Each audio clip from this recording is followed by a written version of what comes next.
Most people are looking for how do I make a life worth living and a retirement worth having. And when we think about those things, we're always thinking about who am I going to grow old with? Who am I going to spend my time with? Because at that point in time, most likely my children will be away and gone. So we have to look at who's going to really be with us through the thick and thin of the elder years. And what I mean by that is that most of us age, our cells decay, and we start to literally sort of wane away. Now, when I mean these things, I'm saying that in life, if you've selected someone who's hot, handsome, and heavy, he may not necessarily be the guy who's going to stick around with you if you start to get ill or if something starts to go awry within your physical core.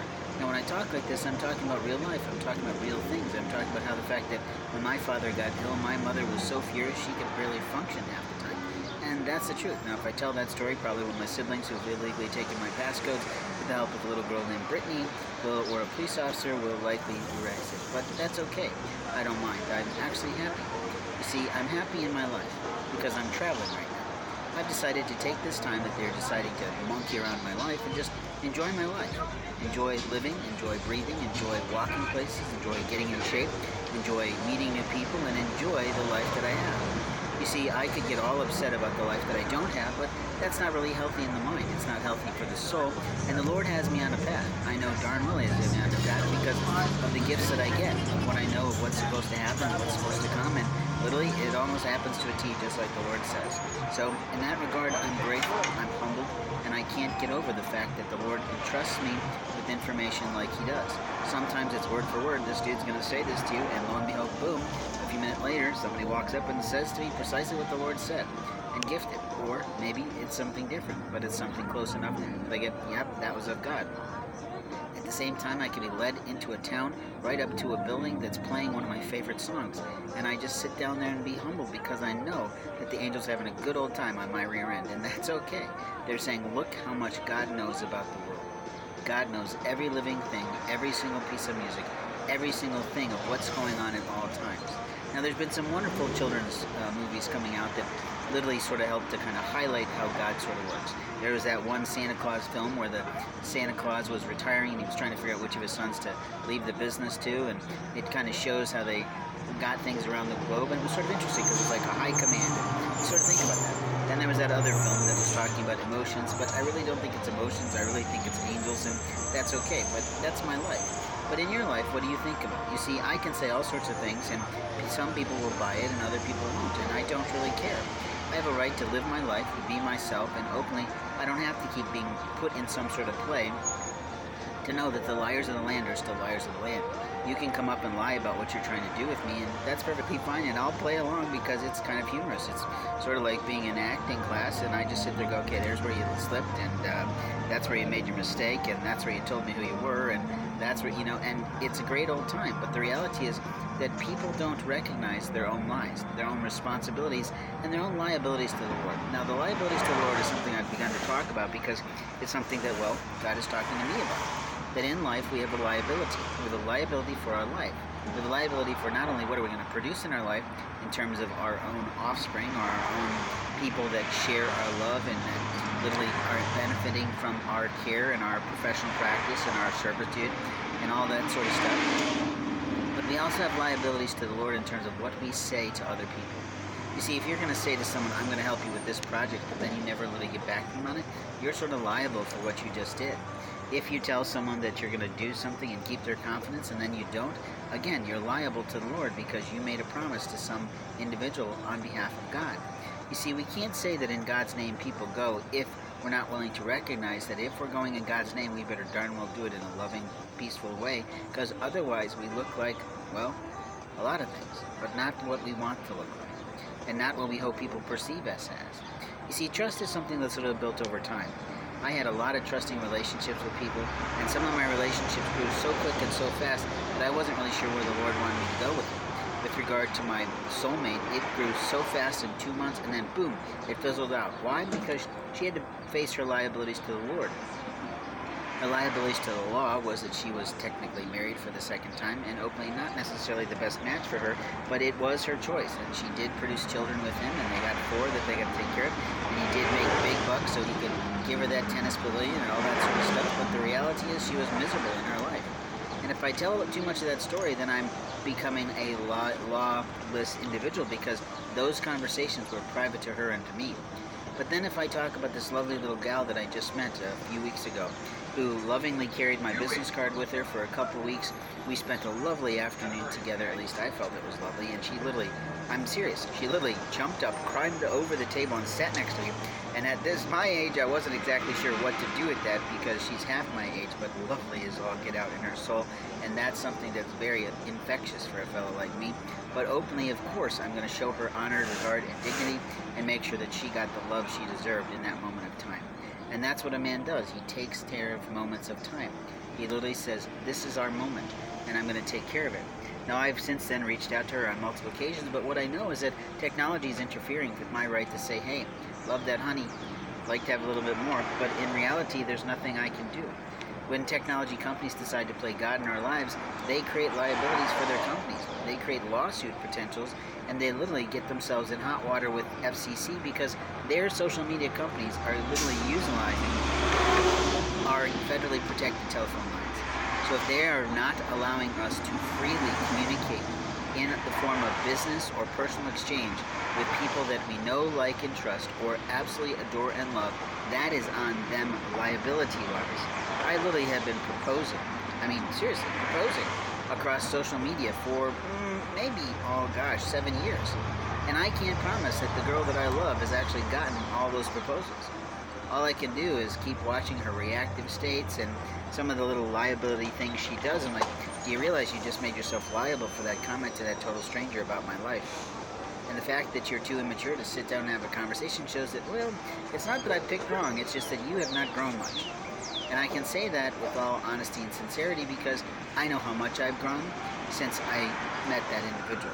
And I know how much I want to share, how much I want to provide, and how much I want to show off in terms of the magic that God gives me.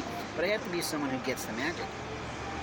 See, if you don't get the fact that there's magic in the world and that God holds the key to all of that, then you can't possibly understand God at all, and you can't possibly understand Christianity, and you can't possibly move anyone's heart towards Christian life. You see, there's always somebody who thinks that they've got it down pat. I watched a pastor totally just ransack an entire group of people who are at total peace in their souls, waiting for some free food.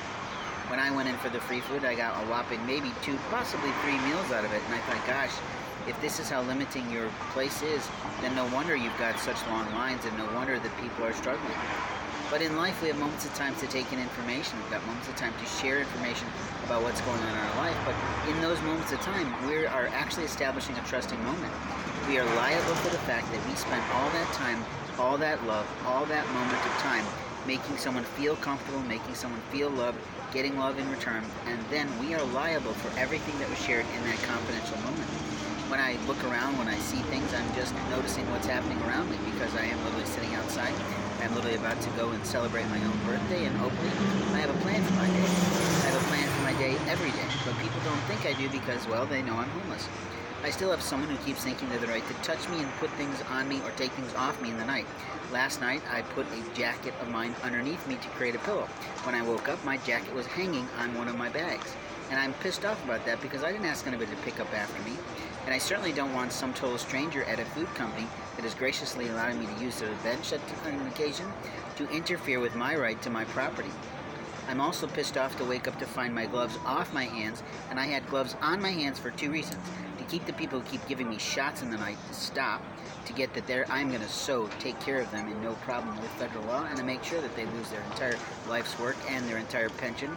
But on top of that, I'm going to make sure that they don't continue to bother my hands, because I put gloves on because the mosquitoes last night were so horrid. Absolutely horrid. Now think about this. I've been fighting this homelessness for roughly 6 months. I've communicated about it across video channels. I know that my views, although appear low, they're probably higher, are getting, maybe 20-some views at most, or 40-some views based on the fact I put them in different channels. So amongst those 40 people, their liability to know that they know that there's a man who's homeless and they're doing absolutely nothing for him. Then take the churches that I've gone to, really ask for help. I've gone into those churches and I said, this is what I'm looking for. I'm looking for a place to put my bed down so that I don't get eaten alive by spiders or mosquitoes or anything else that comes out in the night. And I've seen a lot of things come out in the night, which are sort of fun and sort of delightful, because I know they're meeting in ancient Indian native Indian, that is, lore, and I get what it's about. It makes sense to me. It's comical. It's also enjoyment. It's delight, because it's the Lord saying, hey, check this out. Stay tuned for the next little hint that I'm giving you on your life. And I love the God signs that he gives me for the woman that I love. I mean, literally, it's every day, and it's multiple times a day, and it's outrageous, because it's like, how is that possible? But the Lord knows where everyone is, knows what to do, and he'll say, like, hey, slow down right here, pause, wait for it. And then you have that incredible magical gift of him saying, you see those initials? Those belong to the one that you love. And that's the reality, but she's too dumb to get that she is in my life in that way. Now, I can say that as an opinionated man, and I'm allowed to do that because I'm a prophet, and because I get more information than most people who run around with their little Bibles toting, thinking that they've got some big game going on. They don't. You see, there's always some monster who thinks they have the right to pick up the phone and call a police officer on someone sitting outside a place. They don't recognize that a person is a customer for life, and they might not be shopping today, but they'll shop tomorrow. They might not buy today, but they'll buy tomorrow. Or they might buy next week, depending on how their funds go. People have the right to mix and mingle, and they have the right to socialize, and the problem is we no longer have any social clubs in this world. I remember that my soulmate told me that she met her second husband at a social club. Literally a social club. I'm presuming it was a golf club, but it doesn't matter. She had that experience, and he pursued her hot little self in a way that turned into marriage. Now, did she consult God about whether he was the right person to marry? I don't know. I'm not sure her gifts were in place at that point in time. But she is a healer. That's why her name is what it is, and openly, I miss her in my life, despite the fact that she lied and did things that were immoral, illegal, and illicit on my name. Now, when I talk about this, I can talk about it from my experience of what I felt and how I did. But what's amazing to me is what I can learn about people and the cars that they drive. It's not about the attire they have. It's really about the cars that they put their investment in. And from that car, I can tell whether or not they're going to be a certain type of person, and whether or not they're going to be helpful, whether or not they're going to be harmful, whether or not they're going to be difficult. And frankly, that's sort of a blessing, to know what to do in those moments of time. And I'll be sharing those stories going forward. But in life, we've got a moment in time to show up for someone. I've really put a girl to the test. I've said, I want you to remember what it was like to be with each other. I want you to remember what it was like and what you said, and what you did, and what you shared, and how intimate of a conversation we had. And I want you to stop saying that you don't know me. I want you to stop saying that you don't have any feelings for me, and I want you to stop lying in front of God, because God's going to take your ass home regardless. And he might just take you home early to show you how much pain I've been in since you've been playing this game. But that was a prophetic wisdom gift that he gave me. Now, if you haven't had that heart attack yet, that's not on my life. But I get help when it comes time to my exercise. That I get told, okay, it's time to wait, it's time to rest, it's time to do, because your heart is elevated. Now, if you don't have folks in your life doing that for you, well, that's on you. You see, you have to have yourself open to the Lord in order to get the magic of God. And let me tell you, it's out of this world, absolutely out of this world, how much God knows about your life, other people's lives, how people's paths cross, and how many humans muck up those relationships because they're too busy gossiping, they're too busy sharing information that's not theirs to share, and openly it destroys relationships. It utterly destroys relationships. And that's an abomination to the house of the Lord. So this little audio cast is about a lot of things. You might be a business person, and I might be a business person, but I get tired about giving away my marketing information because I could market your business in about 20 minutes, but that doesn't mean you're ready to hire me. It means you're ready to have that information for free, and that's wonderful, but I don't make a living if you don't pay me. When it comes to my prophetic gifts, I know that I'm priced at $350 an hour, and that's 1/3 of what the prophet whose assistant evaluated. I had to get my skills assessed by people who are accustomed to having those conversations. I had one girl who's actually a Playboy Bunny who said, well, I don't exactly agree with that, but she's allowed to do that. She's allowed to say that she doesn't agree with something she's been told. It may not come to pass for her because she's kind of ignoring what God is saying. But again, if I say that, someone will say, oh, he's not well.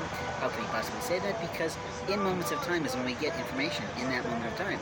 And then after that, the entire world and the entire universe can shift and change. And I literally get my stuff from play by play. And it's sort of amazing that I get told all the time when the little bitty force wants to come out and try and test and do and stuff, and you can't outthink God. God knows every play you're going to run, and he's going to take it away from you because you are violating his rules. His rules. His rules is that he is Lord God of everything.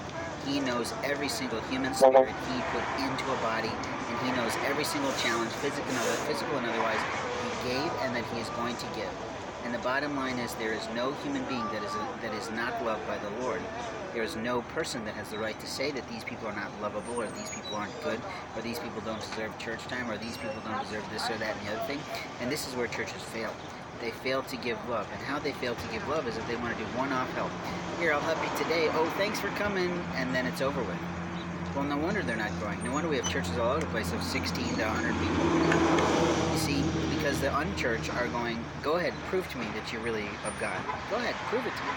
Prove it to me that you're of God. And most people can't prove it because A, they don't take the time long enough to listen. B, they don't care enough about other people's ideas and what they're trying to accomplish. And C, it's just in the nature of selfishness. But if you really take the time to sit down with someone and say, this is a confidential conversation. I am literally going to take this information and either in my own private journal or on some note page. I'm going to reflect on this, and I'm going to very gently find out who within my network, who within my social networks, if you will, that I actually know, like, and trust could help with some of these things. It's not that hard to produce a new pair of pants for someone, but it is hard to produce a job. And if you aren't willing to listen to how good someone is, that's on you.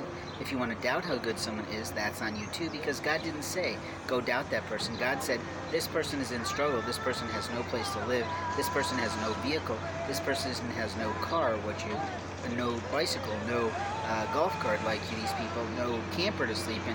How are you going to solve that problem for that person if you don't start thinking out of the box? There's plenty of land at churches where they can put up pump tents. There's plenty of land at churches where they could say to the elderly set who typically has these toys, if anybody's got a camper that they're not utilizing right now, would you mind parking it on our property so that we could allow someone who's homeless to sleep in it for a little while? I promise they'll be clean. I promise they'll take care of it. I promise they will not harm it in one shape or whatever.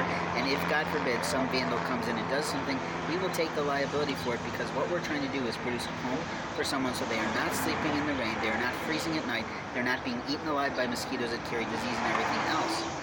Now, have I solved the problem? Absolutely. Did someone think to do it that way in any of these churches I visited? Not at all. Not 1 second. We also have the fact that there are actual churches. There are churches that sit empty or with lights on during the night. So are you telling me that your legal advisors, your insurance, won't allow you to have one person sleeping on a floor at night? I don't think so. And this is the abomination to the Lord that he feels. That you build these monstrosities of cathedrals. Half of them don't actually have good altars. They don't really have prayer spaces. They don't really have social spaces. They don't really have places for people to mix and mingle and eat together and fellowship together like they should. And yet you allow the lights to play on all night long, wasting the Lord's electricity. You waste his electricity current that he's taught you to have, and you don't share your wealth with people who are impoverished. Now, there is one church I just met that I really like, but the problem is the pastor gossiped about me in the first day, and that caused me to not trust him anymore. Why should I trust a man who can't keep his mouth shut? Or a woman, for that matter. You see, the woman I love beyond measure. I love in a way that I can't even explain half the time. I love because God put it in my heart to love, and the bottom line is that no matter how many times I try and walk away, God goes, you are not walking away from this woman. I go, okay, it's exhausting, it's lonely, it's tiring. She's busy messing around with people who are not supposed to be messing around with, and she's harming, in that regard, her own children. You see, the Lord planned something for our lives. He planned that when she was going to lose something, we were going to gain something. That her boys would turn out differently than what's happening right now. But she didn't think about that. She didn't think about that at all. Her thought was, I'm going to win this. And she's still monkeying around with that asshole that did all sorts of stuff. But that's just my right to say.